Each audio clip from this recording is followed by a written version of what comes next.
माँ गायत्री के पावन मंत्र के साथ अपनी बात को आरंभ करना चाहता हूँ। माँ गायत्री का ये पावन मंत्र जो भारतीय वैदिक परंपरा का, भारतीय आध्यात्मिक परंपरा का सबसे पूरी की सबसे पावन मंत्र है। यदि हम लोग स्मृतियों को पढ़ें तो स्मृतियाँ कहती हैं गायत्री वेद जननी, गायत्री पापनाशनी, पापों का नाश करने वाली, वेदों को जन्म देने वाली। गायत्र्यास्तु परम यज्ञ इति विज्ञान उच्यते है। सारे ज्ञान, सारे विज्ञान यही कहते हैं कि गायत्री से बढ़कर के दूसरा यज्ञ कोई दूसरा नहीं। और वो कहने के पीछे का कारण, कहने के पीछे का कारण यह है कि मनुष्य का जीवन न जाने कितनी यात्राओं से गुजरने के बाद जीवात्मा को प्राप्त हो पाता है, नसीब हो पाता है। इतने सारी जगह से गुजरने के बाद हर उस जन्म का जो कर्म, वो संस्कार हमारे चित्त के ऊपर, हमारे मन के ऊपर, हमारी भावनाओं के ऊपर, हमारे व्यक्तित्व के ऊपर आकर के धूल की तरह से जम जाता है। उसको साफ करने का, उसको पवित्र करने का, उसको परिमार्जित करने का, उसको परिशोधित करने का बल, सामर्थ्य, संपदा यदि किसी के पास विद्यमान है तो गायत्री के मंत्र के अंदर ही विद्यमान है।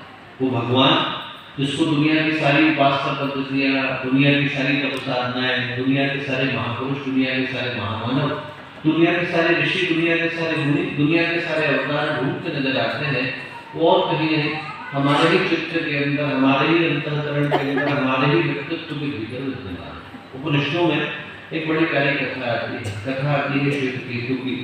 श्वेतकेतु तक्षशिला विश्वविद्यालय को सर्वाधिक अंकों से उत्तीर्ण करने के बाद वहाँ का जो सबसे विशिष्ट पदक हो सकता था उसको प्राप्त करने के बाद वापस घर को लौटा तो गुरु ने चेहरे को पढ़ने के बाद अनुभव किया कि उसके अंदर कहीं से अहंकार की प्रतीति हो गई।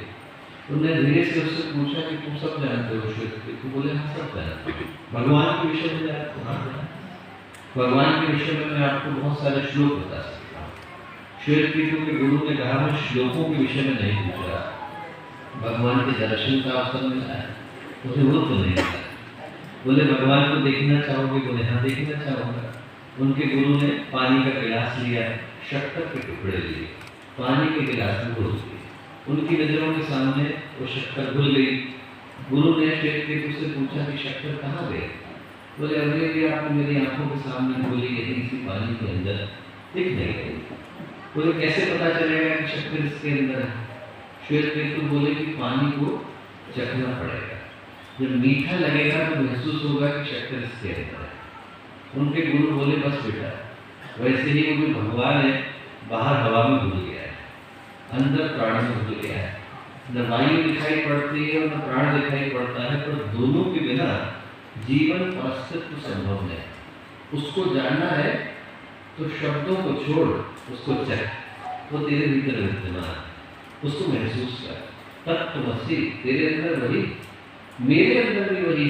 सो जैसे ही इसका भान हुआ तो श्वेतकेतु के मुख से निकला अहम ब्रह्मास्मि, मैं वही ब्रह्म हूँ, मैं वही भगवान।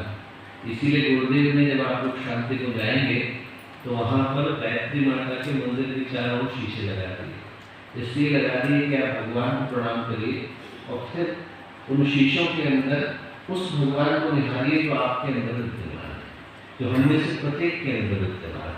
हर आत्मा के अंदर परमात्मा बनने की, हर इंसान के अंदर देवता बनने की जो संभावना विद्यमान है, उस संभावना को स्मरण कराने का मंत्र गायत्री का मंत्र है। याद दिलाता है कि हम लोग कितनी बड़ी संभावना को लेकर धरती पर आए, हमें से प्रत्येक के पास कितनी बड़ी संभावना विद्यमान है।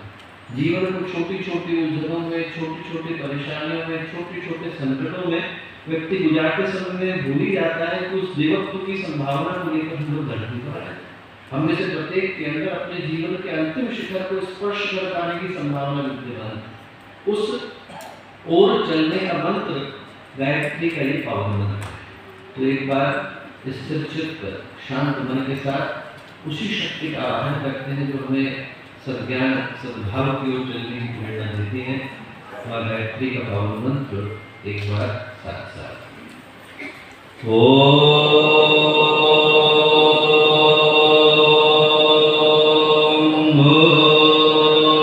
भूर्भुवः स्वः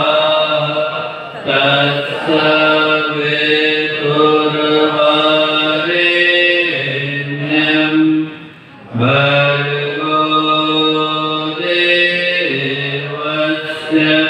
धीमहि धियो यो नः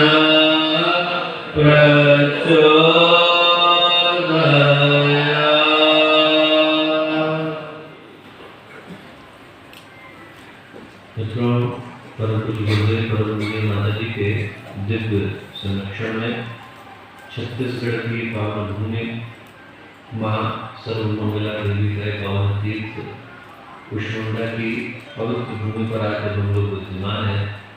तो आज के इस पावन अवसर पर यहाँ उपस्थित इस क्षेत्र के सभी सम्मानित अधिकारीगण, गायत्री परिवार के सभी सम्मानित कार्यकर्तागण, मेरे भाइयों बहनों, प्यारे मित्रों, आज हम लोग एक बड़े ही गंभीर प्रश्न पर चिंतन करने के लिए यहाँ करके एकत्रित हैं।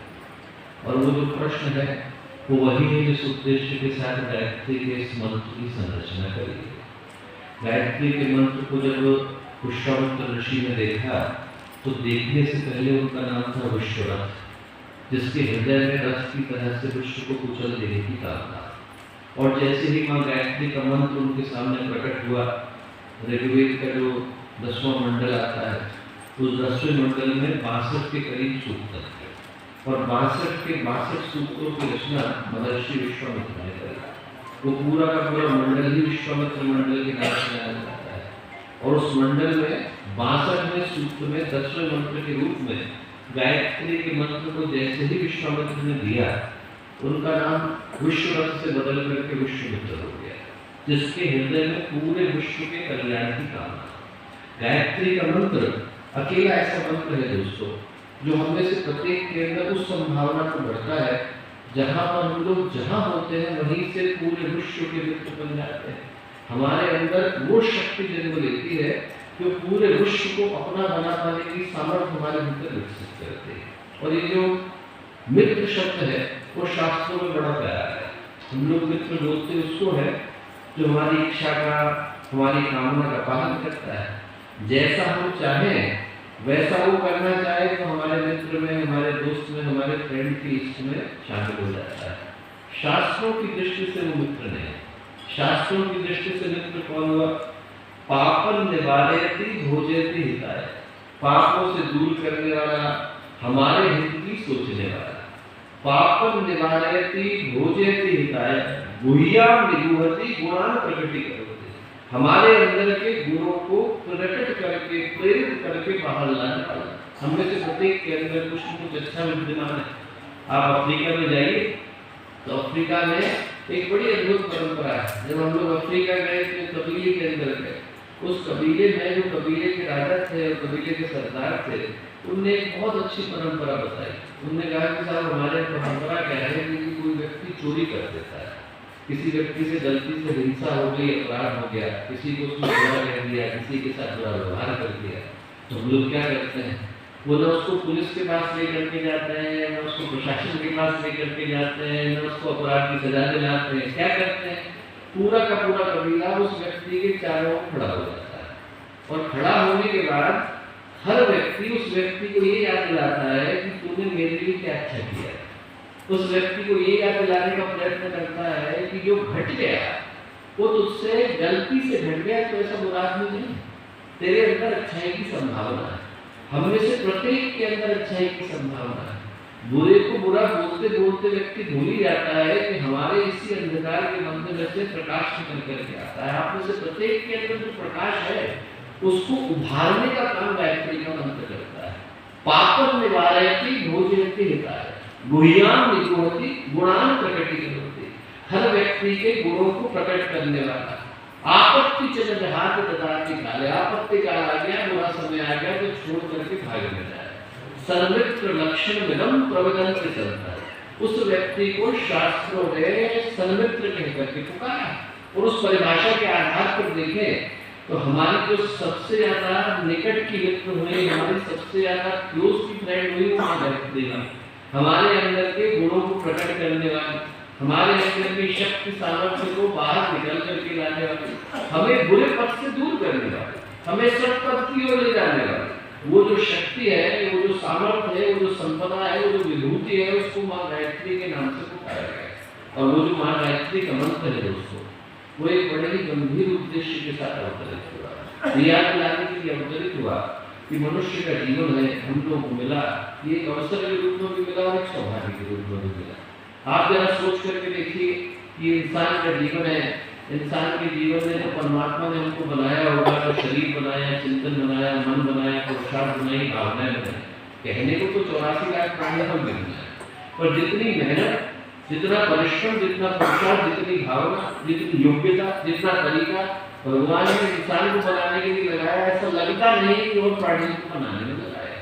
हम यदि तौर करके देखें तो माता पिता की एक प्यारी संतान होती है, फेवरेट चाइल्ड हम लोग कह करके पुकारते हैं कि अपने सारे बच्चों के अंदर एक बच्चे को माता पिता इस दृष्टि से देखते हैं कि कल को जब हम बड़े हो जाएंगे और हमारे पास जब हम रिटायरमेंट के करीब होंगे और हमारी व्यवस्था को देखने के लिए किसी को जिम्मेवारी देनी होगी, हमारी जगह पर किसी को बैंक जाना होगा, हमारी जगह पर कोई रिश्तेदारों के साथ संबंध निभाना चाहेगा, तो इन 5 बच्चों में से कोई एक बच्चा है, उसको माता पिता इस दृष्टि के साथ देखते हैं कि हमारी जगह पर हमारे काम को ये कर दिया जाएगा। अब यदि हम लोग ये सोचें कि हमारे पिता कौन, परम पिता, हमारी माता कौन, जगन माता, उनका कारोबार क्या, ये संसार, तो अपने 84 लाख बच्चों में से यदि माता पिता किसी एक बच्चे को इस दृष्टि से देखना चाहे कि कल को यदि हमें इस सृष्टि की जिम्मेवारी अपने बच्चे को देंगे तो किसको देंगे, मक्खी को देंगे, मच्छर को देंगे, गधे को देंगे, चोर को देंगे, किसको देंगे?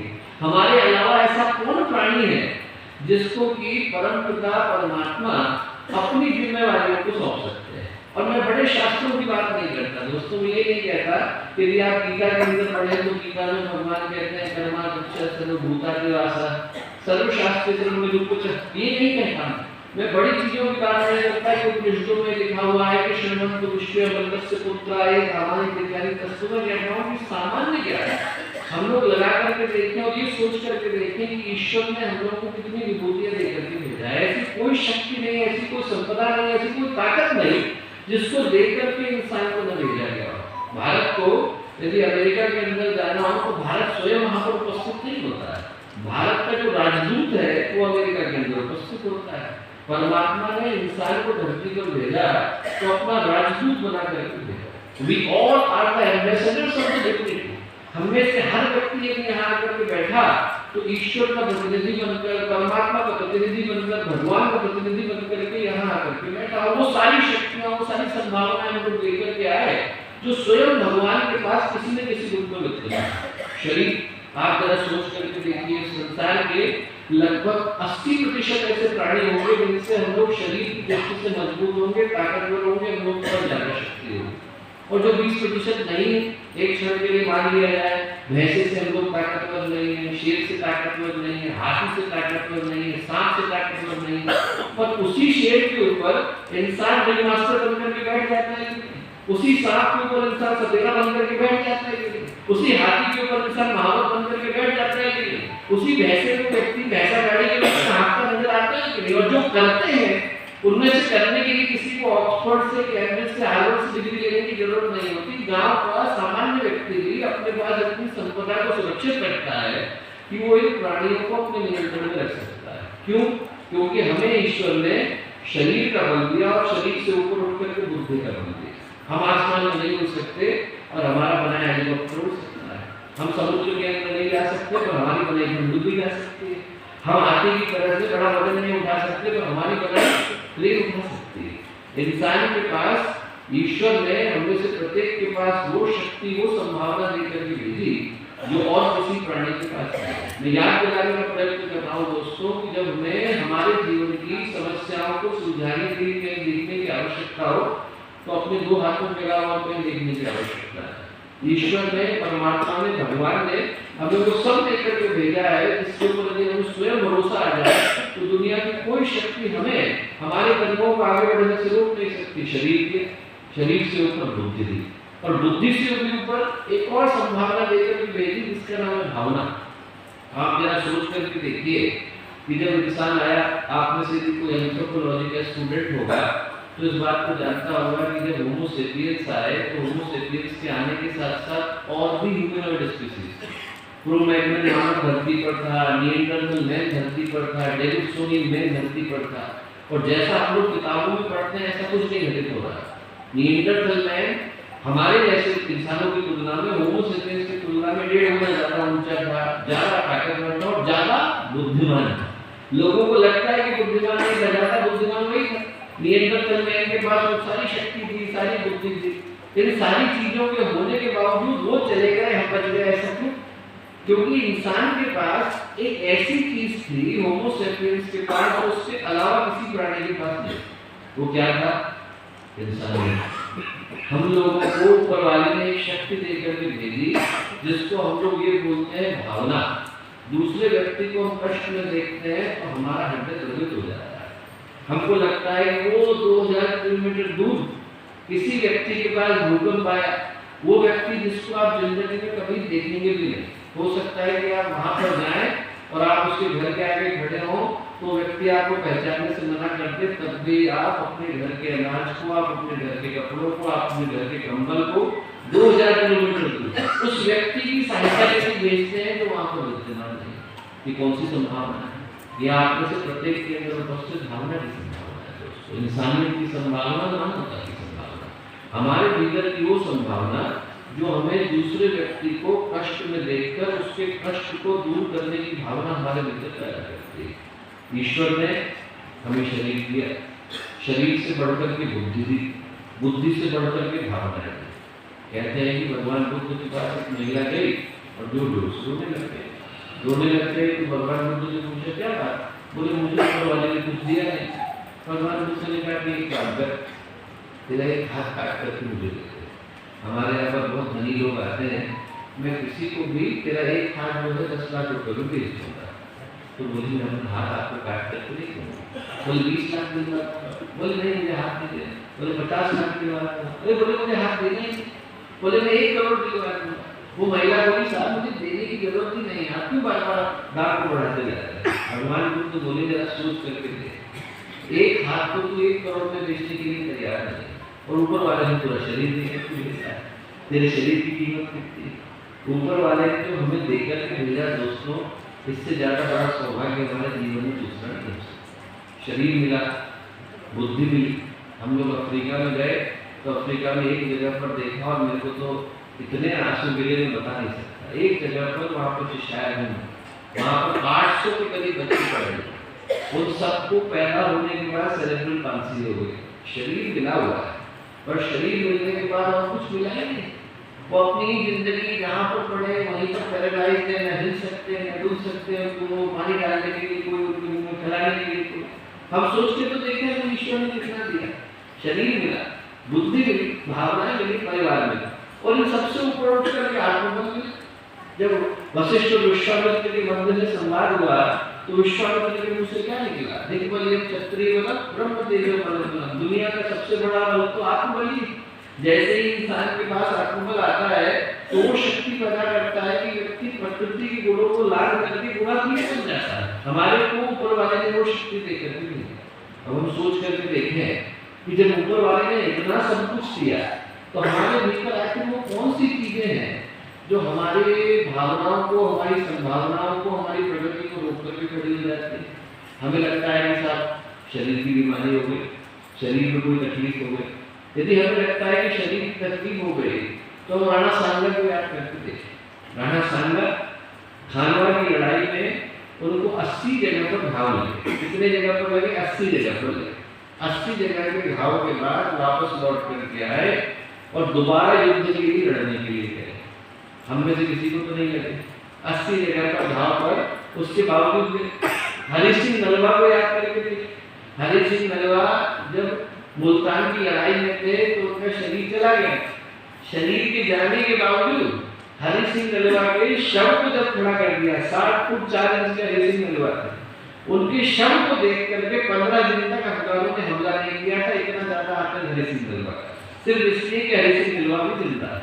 आप सोच करके इंसान के पास शक्ति कितनी? हमें लगता है कि साहब हमारे पास शरीर, हमारे पास शरीर की तकलीफें हैं, जब लगे कि हमारे पास शरीर की तकलीफ है, जब लगे कि हमारे पास किसी कारण से ईश्वर ने नहीं दिया, अष्टावक्र को याद करके देखें। अष्टावक्र पेट के अंदर कहोड़ ऋषि के पुत्र, कहोड़ ऋषि जैसे ही वेदों का पाठ करने के लिए बैठे, वैसे ही अंदर से, गर्भ के अंदर से आवाज आई, बच्चे की आवाज आई, वेदों के अंदर ज्ञान नहीं। कहोड़ ऋषि को बड़ा आश्चर्य हुआ। कहोड़ ऋषि ने कहा कि कौन बोल रहा है? ध्यान लगाया तो पता चला कि उनका पुत्र जो अभी पैदा नहीं हुआ है, वो गर्भ के अंदर से बोल रहा है कि वेदों के अंदर ज्ञान नहीं है। बोले ऐसा क्यों बोलते हो? बोले आप बताइए कि चंद्रमा कहाँ है? उन्होंने इशारा किया। जैसे ही इशारा किया वैसे ही कहोड़ ऋषि से अष्टावक्र ने अंदर से कहा, पर आपकी अंगुली चंद्रमा नहीं है ना, आपकी अंगुली चंद्रमा की ओर इशारा है। बोले वैसे ही वेद ज्ञान की ओर इशारा है। ज्ञान तो आत्मा के अंदर है, तभी तो आत्मज्ञान कहलाता है। जैसे ही सुनना था तो कहोड़ ऋषि को क्रोध आया।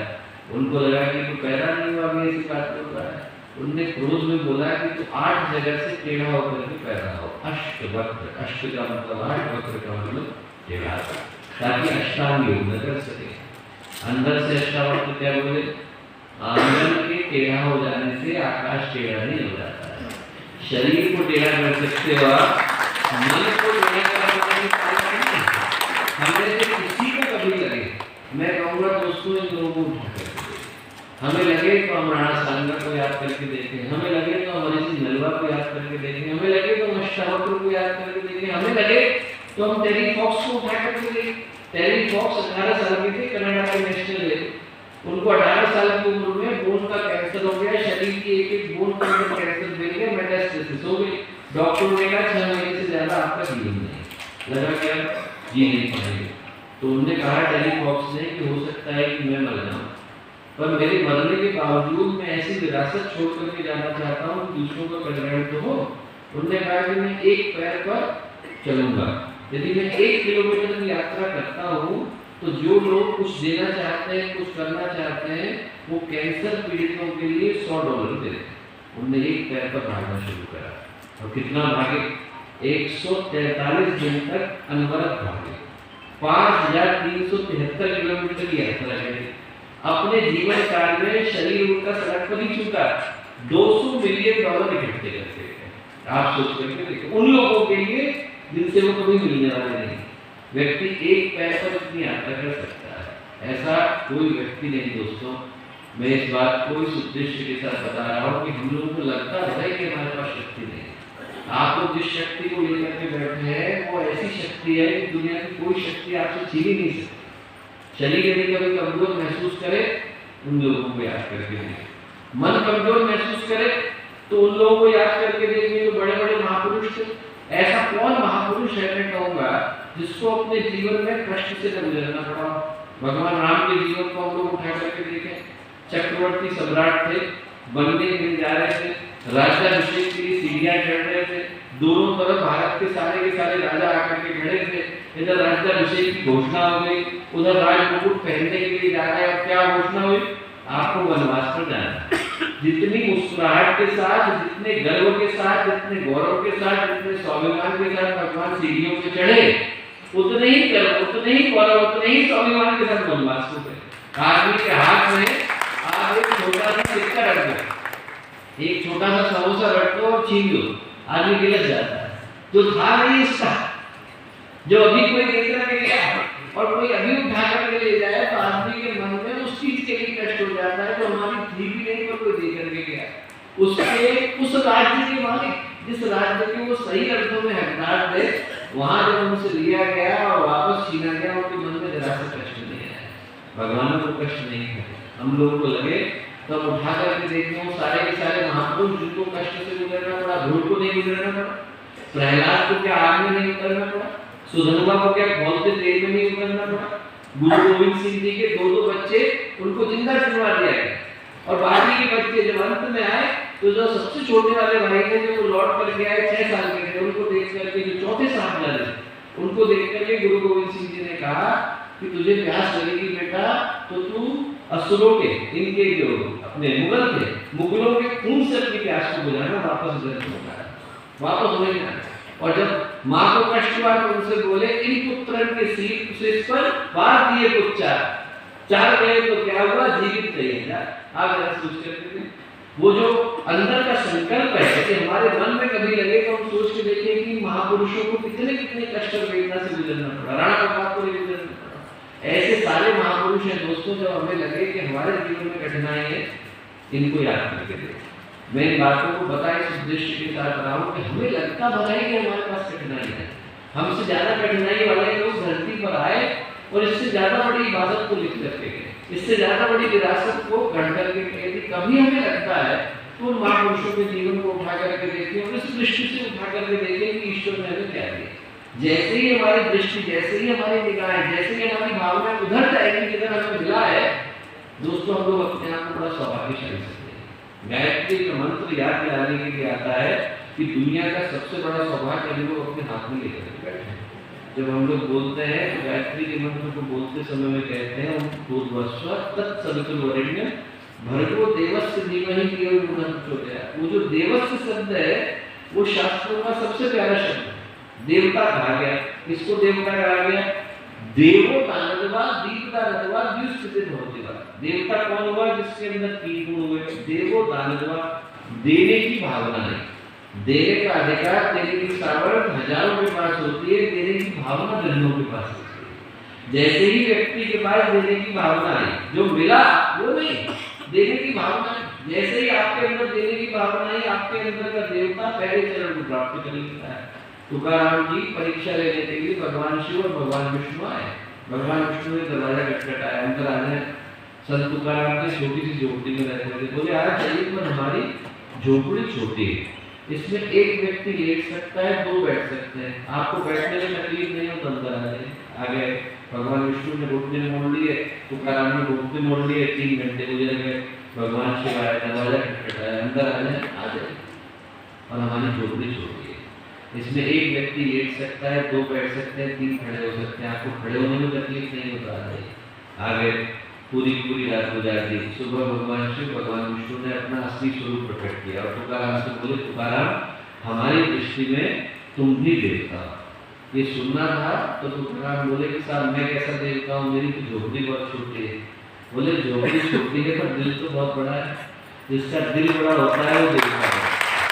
तो गायत्री का मंत्र है तो याद दिलाता है कि और कुछ नहीं मिला होगा पर हमको ईश्वर ने दिल तो दिया, और कुछ नहीं मिला तो हमारे को इतना तो दिया कि हम दूसरे का कष्ट दूर कर सके। जैसे ही हमारे अंदर वो भावना आती है दोस्तों, हमारे अंदर का देखा जाता है। गायत्री का मंत्र याद दिलाने का मंत्र है कि ईश्वर ने वो सब कुछ देकर के भेजा है, जिसके आधार पर एक नई संभावना का, नए सौभाग्य का, नई सृष्टि का और नई शक्ति का निर्माण होता है। और कहीं देखने की आवश्यकता नहीं, हम लोग को अपने शरीर को, अपने मन को, अपनी बुद्धि को, अपनी भावना को, अपनी आत्मा को देखने की आवश्यकता है। जिसको उसके ऊपर भरोसा आता है उसके जीवन में सौभाग्य की रेखा, सौभाग्य की राहें अपने आप प्रशस्त होती है। मैं सिर्फ एक ही प्रार्थना करूंगा दोस्तों कि जितने लोग यहाँ आकर के बैठे इस परिचर्चा का हिस्सा बने, उन्हें उनके कदमों पर भरोसा है। जिसको अपने कदमों पर भरोसा आता है उसके लिए दुनिया की कोई भी मंजिल छोटी नहीं जाती। ईश्वर आपको वो शक्ति दे, वो सामर्थ्य दे, वो बल दे, वो संपदा दे कि हिमालय आपकी छलांग के आगे छोटा पड़े, समुद्र आपकी छलांग के आगे छोटा पड़े, सितारे आपकी छलांग के आगे छोटा पड़े। भगवान आप में से प्रत्येक के अंदर उस शक्ति संभावना, उस बल संपदा को जगाने का एक जज्बा पैदा करे, तड़प पैदा करे, जिसके लिए गायत्री का मंत्र आया। गायत्री का मंत्र मिलता ही उसको है जिसके अंदर अपनी शक्ति के ऊपर भरोसा होता है। नायम आत्मा बल हीने लभ्य, पूरे वेदों की सबसे बड़ी पुकार यही है कि आत्मा उसी की जागृत होती है जिसको अपने बल के ऊपर भरोसा होता है। जिसको अपने बल के ऊपर भरोसा नहीं है उसके ऊपर कौन भरोसा करने वाला है? आप सोच करके देखिए, जिस डॉक्टर को अपनी डॉक्टरी पे भरोसा नहीं होगा उसके बाद इलाज कराने को जाएगा क्या? जिस ड्राइवर को अपनी ड्राइविंग पे भरोसा नहीं होगा उसकी गाड़ी में कोई चढ़ेगा क्या? जिस व्यक्ति को अपने ही सपने पे भरोसा नहीं होगा उसके सपने को दूसरा कैसे पूरा कर सकता है? उसको तो वही पूरा कर सकता है जिसको स्वयं अपने सपने पर भरोसा है। तो मैं यही प्रार्थना करूंगा कि आप में से प्रत्येक को आपके अपने स्वप्न पर भरोसा है, आपके अपने कर्मों पर भरोसा है, ईश्वर पर भरोसा है, आपकी आत्मा पर भरोसा है, उन देव शक्तियों पर, विश्वसताओं पर भरोसा है जो हमें अच्छे मार्ग पर चलने की प्रेरणा देती है। तो ये धरती स्वर्ग में बदल जाए। आप में से प्रत्येक को पुनः बहुत सारी शुभकामनाएं।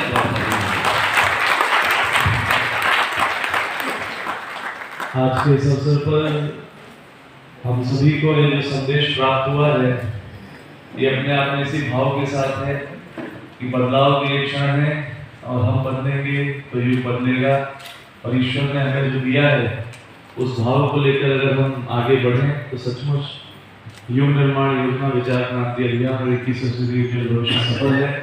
एक बार पुनः से आदरणीय डॉक्टर जितेंद्र पांडे जी का हम सब हृदय से आभार करते हैं और यहाँ पर लगे सभी प्रश्नों का भी बहुत बहुत आभार। और इस समय हमारे बीच मोमेंट को प्रदान करने के लिए कोल इंडिया से आदरणीय श्री विजय